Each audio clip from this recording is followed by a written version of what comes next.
Hello everyone, welcome back to our channel. आज हम class 10th English की एक बहुत ही खूबसूरत और रिलेटेबल पोएम है अमांडा, उसको लाइन बाय लाइन समझने वाले हैं।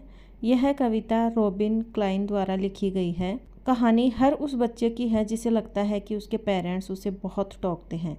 इस वीडियो में हम हर लाइन का सही प्रोनाउंसिएशन, हिंदी ट्रांसलेशन और वोकेबलरी देखने वाले हैं, तो वीडियो को अंत तक जरूर देखें। स्टेंजा फर्स्ट है जहाँ पर माँ की डांट के साथ शुरू होती है। Don't bite your nails Amanda, अपने नाखून मत चबाओ Amanda. Don't hunch your shoulder Amanda, अपने कंधे झुकाकर मत बैठो Amanda. Stop that slouching and sit up straight Amanda, इस तरह सुस्ती से बैठना बंद करो और सीधी बैठो अमांडा। स्लाउचिंग का मतलब होता है सुस्ती या फिर आलस में बैठना। यहाँ पर अमांडा की माँ यानी कि पेरेंट्स उसे उसकी बुरी आदतों के लिए टोक रही है। वे उसे नाखून चबाने से, हंच का मतलब होता है झुकाकर आगे की ओर झुकना, कंधे झुकाकर बैठने से मना कर रही है और सीधे बैठने की हिदायत दे रही है। यहाँ पर लाइनें ब्रैकेट में हैं, जिसका मतलब है कि अमांडा सब अपने मन में सोच रही है, यानी अमांडा कल्पना कर रही है कि वो एक मरमेड है। अपने माँ की लगातार रोक टोक से तंग आकर अमांडा अपनी काल्पनिक दुनिया में खो जाती कि देयर इज ए लैंग्विड एमरल्ड सी, कि वह एक शांत हरे समुद्र में अकेली रहने वाली जलपरी होती।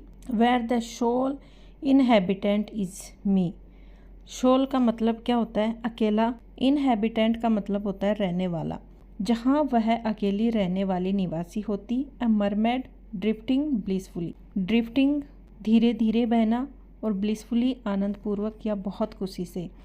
और मरमेड होती है जलपरियाँ, तो एक जलपरी होती है जो खुशी से पानी की लहरों के साथ बह रही है। फिर से उसकी माँ के सवाल आ जाते हैं। अमांडा का जो डे ड्रीम है वो टूटता है। Did you finish your homework Amanda, क्या तुमने अपना होमवर्क पूरा कर लिया Amanda? Did you tidy your room Amanda, tidy का मतलब साफ सुथरा करना, तो क्या तुमने अपना कमरा साफ किया Amanda? I thought I told you to clean your shoes Amanda, मुझे लगता है कि मैंने तुम्हें अपने जूते साफ करने के लिए कहा था अमांडा। फिर अमांडा परेशान होकर इतनी हताश हो चुकी है कि वह एक ऑर्फन यानी कि अनाथ होने की भी कल्पना कर लेती है। I M N orphan roaming the street, क्योंकि उसे लगता है कि अनाथ बच्चों को रोकने टोकने वाला कोई नहीं होता, तो वो क्या कहती है कि काश मैं एक अनाथ हूँ जो रोमिंग घूमते रहना, एक गली में घूम रही है। I pattern soft dust with my hushed bare feet, bare यानी नंगे पाँव, तो मैं अपने शांत और नंगे पैरों से नरम धूल पर पैटर्न बना रही हूँ, आकृतियाँ बना रही हूँ। हस्ट का मतलब होता है बिना आवाज़ के। द साइलेंस इज गोल्ड, शांति बहुत कीमती है। द फ्रीडम इज स्वीट, सन्नाटा सुनहरा लगता है और आज़ादी मीठी होती है। उसके लिए माँ की आवाज़ के बिना ही की शांति सुनहरी है और आज़ादी मीठी है। अब माँ की हिदायतें और आ जाती है। Don't eat that chocolate Amanda, वह चॉकलेट मत खाओ Amanda.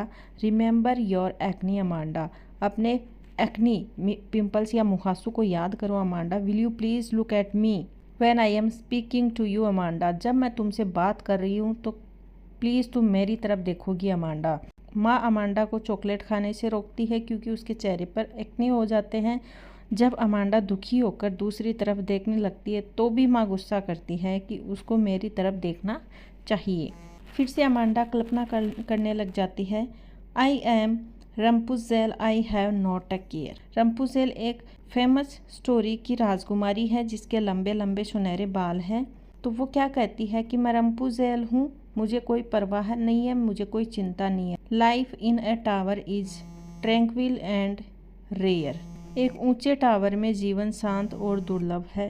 I certainly never let down my bright hair, मैं निश्चित रूप से अपने चमकीले बालों को कभी नीचे नहीं गिराऊंगी।